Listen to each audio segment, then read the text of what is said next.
Imagine a king so powerful that his name became synonymous with glory and conquest. Nebuchadnezzar, ruler of Babylon, was not just a leader. He was the architect of an empire that spanned vast lands, whose riches and splendor overshadowed all who dared behold them. His palaces, made of gold and precious stones, reflected the brilliance of his majesty. His countless military victories caused entire nations to tremble at the sound of his name. But, like a flame that feeds on its own light, Nebuchadnezzar's heart began to swell with pride. He looked upon Babylon, with its towering walls and hanging gardens, one of the 7 wonders of the world, and thought, "All of this, everything my eyes behold, was made by me. I am the creator of this kingdom. I am the greatest of kings." This pride wasn't limited to his material achievements. Nebuchadnezzar began to believe that his power was limitless, that he was invincible, almost divine. His subjects worshipped him, fearing his power and craving his favor.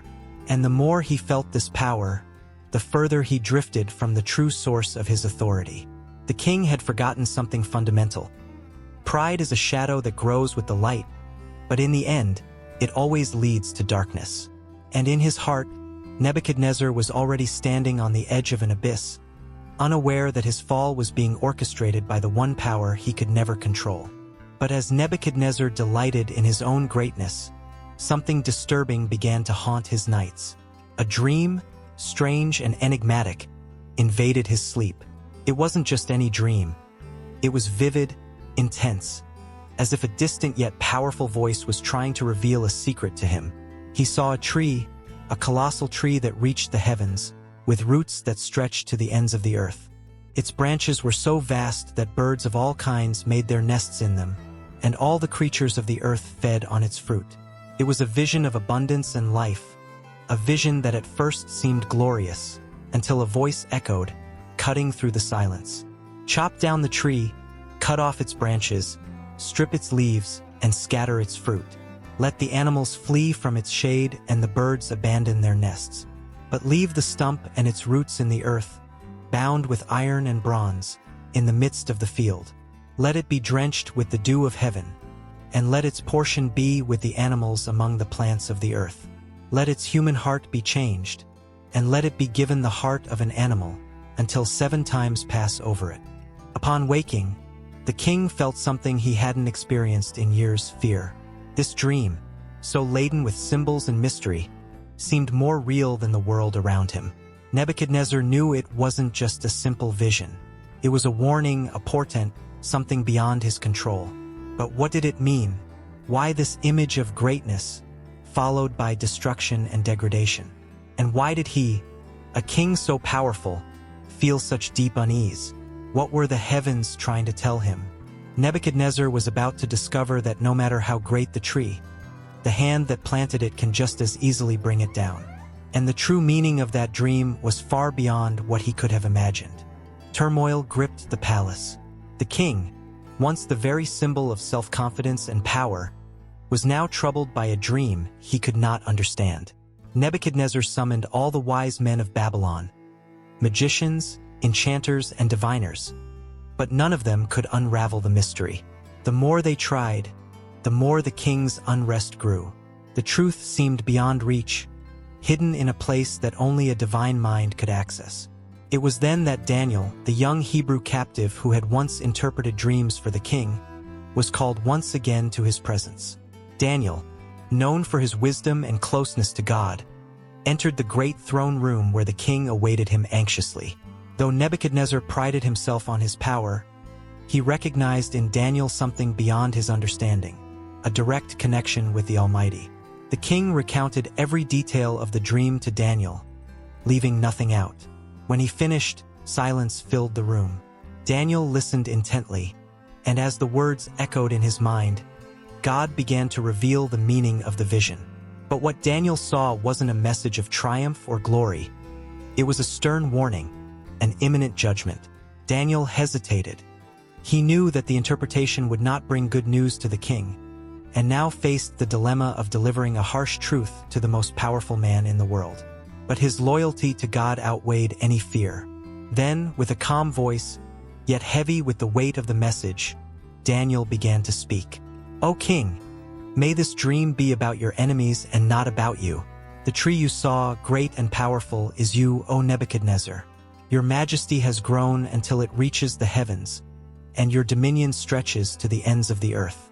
But what you saw afterward, the cutting down of the tree and the exchange of a man's heart for the heart of an animal, is a clear message. God has decreed that your kingdom will be taken from you. You will be driven away from people and will live like an animal, eating grass in the field. 7 times will pass over you until you acknowledge that the Most High rules over the kingdoms of men and gives them to whomever he wishes." Nebuchadnezzar listened to every word with a mix of disbelief and terror.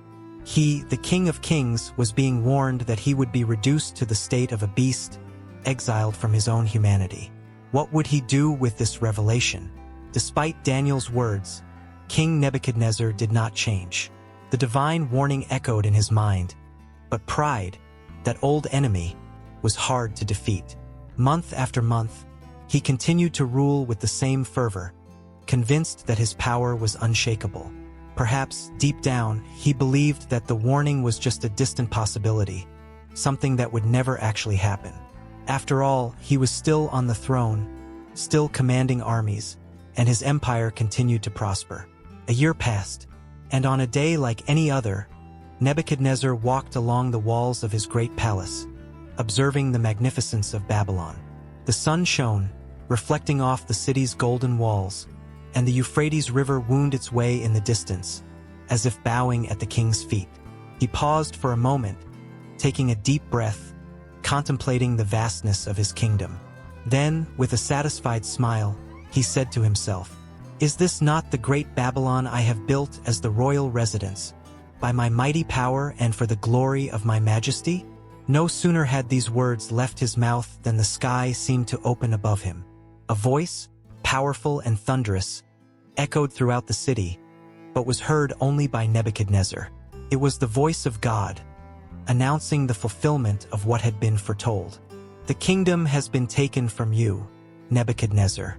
You will be driven away from people and will live with the animals of the field. You will eat grass like the oxen, and 7 times will pass over you until you acknowledge that the Most High rules over the kingdoms of men and gives them to whomever he pleases." In an instant, the king's mind shattered. The reason that had sustained him through years of glory abandoned him, and he, the great sovereign of Babylon, began to act like a wild animal, completely out of control. The courtiers and servants around him watched in terror as the king degraded himself, falling to his knees and growling like a beast. Nebuchadnezzar, the man who had seen himself as a god, was now like an animal. He was cast out from the palace, taken far from civilization, as what remained of his humanity slowly dissolved, along with the echo of his arrogant words. The warning had been ignored, and now the sentence was fulfilled. Far from the golden thrones and opulent halls of Babylon, the great Nebuchadnezzar wandered like a shadow of the man he once was. The palace doors were shut to him, and the crowns that had once been symbols of his glory were now distant memories. His mind had shattered, fragmented, and he lived like a wild creature, eating grass in the field, with no distinction left between king and animal. His days blurred together, one after another, without meaning or purpose. The body that had once been clothed in the finest royal garments was now covered in hair. His nails had grown like the claws of a bird.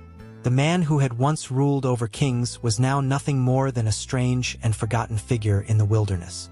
Great Babylon moved on without him, while Nebuchadnezzar, the former symbol of power and pride, became a living legend, a wandering figure hiding in the shadows and fields. For 7 long years, he lived in this state, separated from the world of men, immersed in a bestial existence. The seasons changed, the heat of summer and the cold of winter passed over him, but Nebuchadnezzar had no shelter, no palace. He was like the animals of the field, living at the mercy of the elements. And as his flesh degraded, something inside him, perhaps a forgotten spark of humanity, began to recognize the hard truth he had ignored for so long. His years of glory had been nothing but a loan, and the hand that placed him on the throne could just as easily take it away. In the silence of the fields, without words, without reason, something began to shift within the old king. Time passed slowly for Nebuchadnezzar, and with each sunrise, he found himself further from the man he once was. His days were reduced to wandering among the trees, drinking from streams, and searching for food like any other wild creature. Yet, something was changing, not in the king's body, but in his soul. In the quiet of the fields, where the only sound was the wind rustling the leaves and the grass beneath his feet, Nebuchadnezzar began to reflect. He, who had once considered himself invincible, now saw the world from a different, more humble perspective.